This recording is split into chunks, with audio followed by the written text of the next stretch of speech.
Season 18ರಲ್ಲಿ ಬ್ಯಾಟ್ಸ್ಮನ್ಗಳ ಅಬ್ಬರ ಮುಂದುವರೆದಿದೆ. ಬ್ಯಾಟ್ಸ್ಮನ್ಗಳ boundary ಸಿಕ್ಸರ್ಗಳಿಗೆ ಬೌಲರ್ಗಳು ಮಂಕಾಗೋಗಿದ್ದಾರೆ. ಕ್ರೀಸ್ಗೆ ಬಂದವರೆಲ್ಲ ರನ್ನಿನ ಮಳೆಗಳನ್ನೇ ಸುರಿಸಿದ್ದಾರೆ. ಅಚ್ಚರಿ ಏನಂದ್ರೆ ಯುವ ಆಟಗಾರರು ಕೂಡ ತಮ್ಮ ಬ್ಯಾಟಿಂಗ್ ತಾಕತ್ತನ್ನ ತೋರಿಸುತ್ತಿದ್ದಾರೆ. ಸನ್ರೈಸರ್ಸ್ ಹೈದರಾಬಾದ್ ತಂಡದ ಸ್ಫೋಟಕ ಬ್ಯಾಟ್ಸ್ಮನ್ ಇಶಾನ್ ಕಿಶನ್ ಬಗ್ಗೆಯಂತೂ ಹೇಳೋದೇ ಬೇಡ.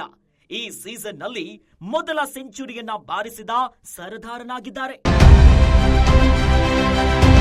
ಪ್ಯಾಕೆಟ್ ಡೈನಾಮೋ ಇಶಾನ್ ಕಿಶನ್ ಸೆಂಚುರಿಯನ್ನ ಬಾರಿಸಿದ ಮೇಲೆ 24 ಗಂಟೆಯಲ್ಲಿ 3 ಆಟಗಾರರು ಸೆಂಚುರಿಯನ್ನ ಮಿಸ್ ಮಾಡಿಕೊಂಡಿದ್ದಾರೆ. ಕೈಗೆ ಬಂದ ತುತ್ತು ಬಾಯಿಗೆ ಬರಲಿಲ್ಲ ಅನ್ನುವಂತೆ ಶತಕದ ಅಂಚಿಗೆ ಬಂದರೂ ಸೆಂಚುರಿಯನ್ನ ಮಾಡಲು ಸಾಧ್ಯವಾಗಲಿಲ್ಲ. ಅಚ್ಚರಿಯ ವಿಚಾರ ಏನಂದ್ರೆ ಔಟ್ ಆಗಿಲ್ಲ. ಅಜೇಯರಾಗಿ ಉಳಿದುಕೊಂಡು ಶತಕವನ್ನ ಮಿಸ್ ಮಾಡಿಕೊಂಡಿದ್ದಾರೆ.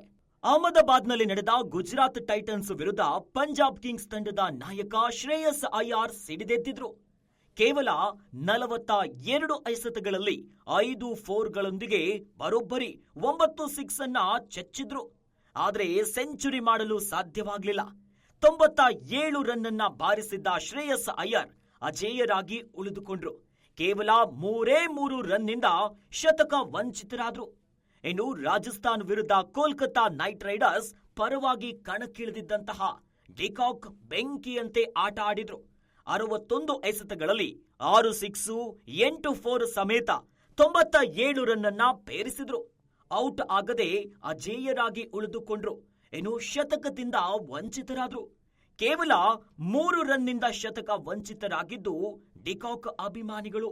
ಇನ್ನು ಕೋಲ್ಕತಾ ನೈಟ್ ರೈಡರ್ಸ್ ಅಭಿಮಾನಿಗಳಿಗೆ ಇದು ಬೇಸರ ಆಗಿದೆ. ಶ್ರೇಯಸ್ ಅಯ್ಯರ್ ಇನ್ನು ಡಿಕಾಕ್ ಮಾತ್ರ ಅಲ್ಲ, ಮತ್ತೊಬ್ಬ ಆಟಗಾರ ಕೂಡ ಕೇವಲ 3 ರನ್ನಿಂದ ಸೆಂಚುರಿಯನ್ನ ಮಿಸ್ ಮಾಡಿಕೊಂಡಿದ್ದಾರೆ. ಪಾಕಿಸ್ತಾನ ಹಾಗೂ ನ್ಯೂಜಿಲೆಂಡ್ ನಡುವೆ 5ನೇ ಪಂದ್ಯದಲ್ಲಿ ಓಪನಿಂಗ್ ಬ್ಯಾಟ್ಸ್ಮನ್ ಟಿಮ್ ಸೈಫರ್ಟ್ ಸಿಡಿಲಬ್ಬರವಾದ ಬ್ಯಾಟಿಂಗ್ ಮಾಡಿದ್ರು. 38 ಎಸೆತಗಳನ್ನ ಎದುರಿಸಿದ ಟಿಮ್ ಸೈಫರ್ಟ್ 10 6 ಹಾಗೂ 6 4ಗಳೊಂದಿಗೆ ಅಜೇಯ 97 ರನ್ ಅನ್ನ ಬಾರಿಸಿದ್ರು. 3 ರನ್ನಿಂದ ಶತಕ ವಂಚಿತರಾದ್ರು. ಅಚ್ಚರಿಯಾಗೋ ವಿಚಾರ ಏನಂದ್ರೆ 24 ಗಂಟೆಯಲ್ಲಿ 3 ಆಟಗಾರರು ಸೆಂಚುರಿಯನ್ನ ಮಿಸ್ ಮಾಡಿಕೊಂಡಿದ್ದಾರೆ. ಅದರಲ್ಲಿ ಮತ್ತೊಂದು ಅಚ್ಚರಿ ಏನಂದ್ರೆ ಈ 3 ಪ್ಲೇಯರ್ಸ್ 97 ರನ್ ಅನ್ನ ಸ್ಕೋರ್ ಮಾಡಿದ್ದಾರೆ. ಕೇವಲ 3 ರನ್ನಿಂದ ಶತಕ ವಂಚಿತರಾಗಿದ್ದಾರೆ.